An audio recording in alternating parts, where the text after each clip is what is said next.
미라클모닝 애청자 여러분, 안녕하십니까? 오늘 아침에 한강에 운동을 나갔습니다. 한밤에 비가 치고 비가 많이 오더니 개천에 물이 많이 불었습니다. 한강물을 보니까 많이 올라왔습니다. 아마도 팔당댐 방류가 많이 있었던 것 같습니다. 한강을 보면서 이런 생각을 했습니다. 한강은 흐른다. 유치진 씨가 쓴 6.25의 참상을 그린 희극을 생각한 것이 아닙니다. 한강은 흐른다. 그런데 적당하게 흐른다. 라고 생각했습니다. 그러니까 비가 아무리 와도 이 적당하게 한강이 흐른다고 하는 것은 많은 사람들을 안정시키고 필요한 물을 뽑아 쓸 수 있을 것입니다. 그러나 그것이 지나치게 되다 보면, 과하다 보면 홍수가 나서 한강이 범람하게 되고 많은 사람에게 피해를 입혀줄 것입니다. 적당한 것이 좋은 것이다 라는 사실을 깨달았습니다. 평범한 것이 행복이라는 사실을 알게 됩니다. 여러분 생활이 평범하십니까? 적당하십니까? 사실은 그것이 우리의 일상의 행복이 아니겠습니까?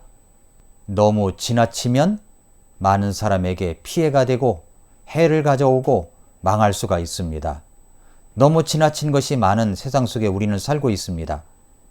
지나친 사람들이 많은 세상 속에서 이렇게 유튜브 미라클 모닝 방송을 한다는 것은 사람들의 눈에 띄지 않을 수가 있습니다. 제가 하는 유튜브 방송은 아주 평범합니다. 아침에 일찍 하나님의 말씀으로 시작을 하고 경건하게 시작을 하려고 하는 그런 작은 사람들, 하나님 앞에서의 삶을 시작하려고 하는 사람들이 이 방송을 들음으로 말미암아 경건하게, 거룩하게, 구별되게 생활하는 것을 돕고자 이 방송을 시작했습니다. 또 계속하고 있습니다. 이 방송이 하나님 앞에서 살아가고 있는 모든 사람들에게 하나님의 인도하시는 말씀이 되고 때로는 책망도 하는 말씀이 되어 나를 바로 세워주고 그리고 의로 교육시켜주는 말씀이 되어서 나로 하여금 온전하게 완전하게 갖추어진 하나님의 사람으로 만들어가는 그런 도구가 될 수 있기를 바랍니다. 그런 마음으로 저는 매일 이 방송을 준비하고 올리고 있습니다.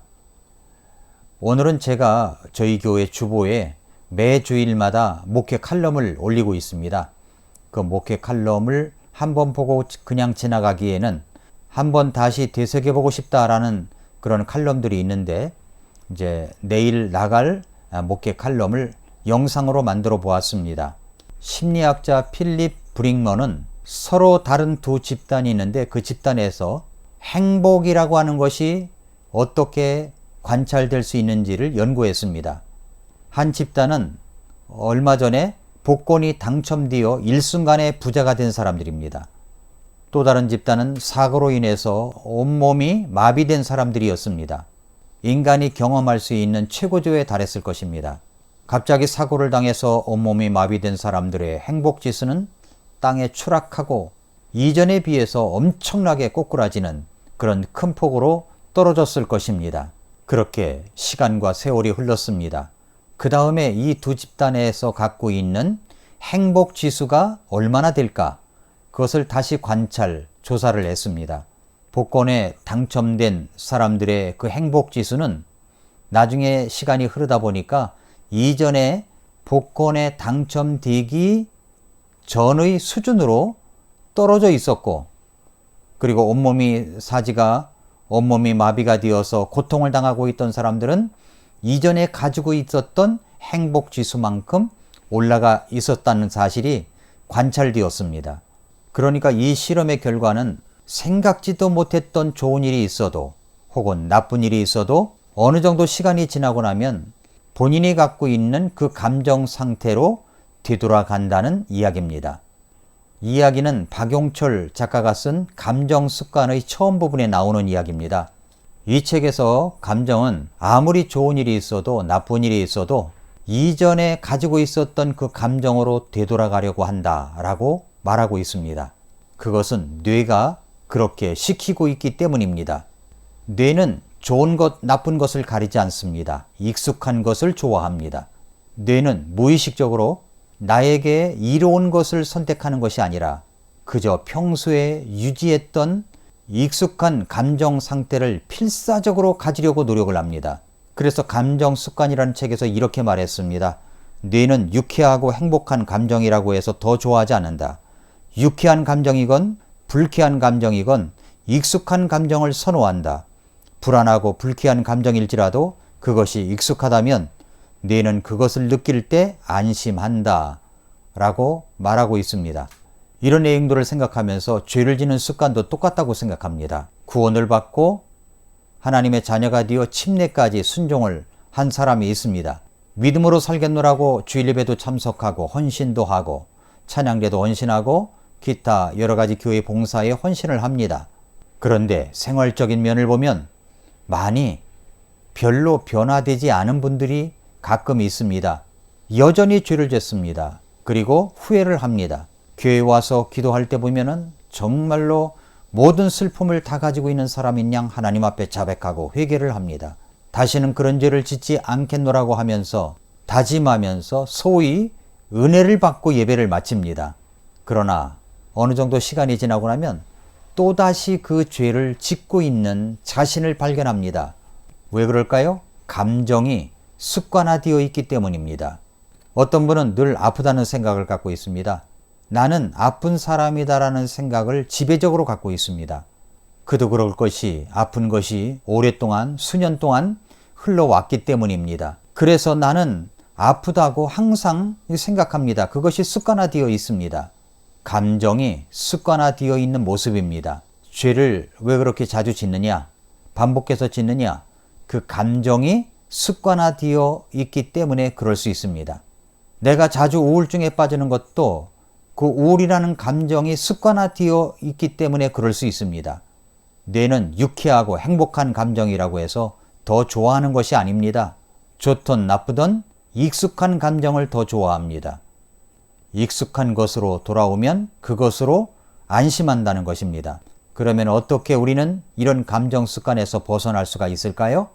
내가 나의 감정을 다스리기가 어렵습니다. 거의 불가능하다고 보면 됩니다. 그럼 어떻게 해야 될까요? 여기 하나님의 말씀을 통해서 묵상한 몇 가지 방법이 있습니다. 첫째로 내 안에 역사하시는 성령님을 의지하면서 하나님의 말씀으로 내 마음속을 채워 넣어야 됩니다. 나의 감정도 생각도 하나님의 말씀으로 채워 넣어야 합니다. 말씀을 공부하다 또 말씀을 듣다가 말씀을 읽다가 깨우칠 때 정말 소스라치게 놀라는 무릎을 탁 치면서 깨우쳐지는 그 말씀이 있을 때 우리는 하나님 앞에 감사하며 그 감정 표출을 할 수 있어야 됩니다. 그렇게 될 때 보람과 환희가 있죠. 그리고 이루 말할 수 없는 기쁨이 가득합니다. 이런 감정을 계속 우리 속에 쌓아놓아야 된다는 것입니다. 그렇게 되면 그 감정이 익숙하게 되겠죠. 그래야 감정도 말씀을 읽고 말씀을 듣고 말씀을 연구하다가 그 말씀이 깨우쳐질 때 소스라치게 놀라는 또 감사하는 환희가 터져 나오는 그 감정으로 계속 내 마음속을 지배할 때 그것을 더 좋아하게 된다는 것입니다. 또 하나는 하나님 앞에 엎드리는 기도 습관이 있어야 됩니다. 진지하게 엎드려 기도합니까? 기도는 나의 무력함을 인정하고 하나님의 전적인 도우심을 간구하는 태도입니다. 이 태도를 가지고 있을 때 감정도 그렇게 습관화될 수가 있습니다. 마지막 세 번째는 영적인 사람들을 자주 만나 교제하는 것입니다. 잠언 13장 20절에 이렇게 말씀하셨죠. 지혜로운 자들과 함께 걷는 자는 지혜로우려니와 어리석은 자들의 벗이 되고자 하는 자는 멸망하리라. 어떤 사람과 여러분 함께 하겠습니까? 지혜로운 사람들, 영적인 사람들, 하나님의 말씀을 사랑하는 사람들, 이런 사람들과 함께 할 때 나의 감정도 그런 것이 계속 익숙하게 되어서 그것이 감정, 습관으로 자리 잡을 수가 있는 것입니다. 사랑하는 애청자 여러분, 감정도 습관입니다. 어떤 감정을 가져야 될 것인가? 그것은 내 감정 속에 마음 속에 어떤 것을 집어넣느냐에 달려 있습니다. 내가 보는 것, 내가 읽는 것, 내가 듣는 것, 내가 말하는 것, 이런 것들이 내 감정에 쌓이게 되다 보면 그것이 감정 습관으로 자리 잡을 수가 있습니다. 어떤 것을 보시겠습니까? 어떤 것을 들으시겠습니까? 어떤 것을 읽겠습니까? 누구와 교제하겠습니까? 이런 것들이 내 감정을 좌우합니다. 사랑하는 애청자 여러분, 내일은 주일입니다. 우리 나를 구원하신 우리 하나님께 함께 모여서 우리의 마음과 생각과 뜻을 다하여 최고의 예배를 올려드리는 주일입니다. 교회는 모든 방역을 다 끝내놓고 여러분을 기다리고 있습니다. 들어오실 때 마스크를 꼭 쓰시고 그리고 발열 체크하고 손소독을 하고 거리 간격 유지해서 마스크를 쓰며 예배를 드리고 우리 하나님의 말씀을 듣고 최고의 예배를 올려드리는 귀한 날이 될 수 있기를 바랍니다. 모이기를 습관화하십시오. 그랬을 때 우리의 감정도 따라가는 것입니다. 오늘 하루도 예수님 때문에 행복한 하루가 되시기를 축복합니다. 오늘도 미라클 모닝입니다.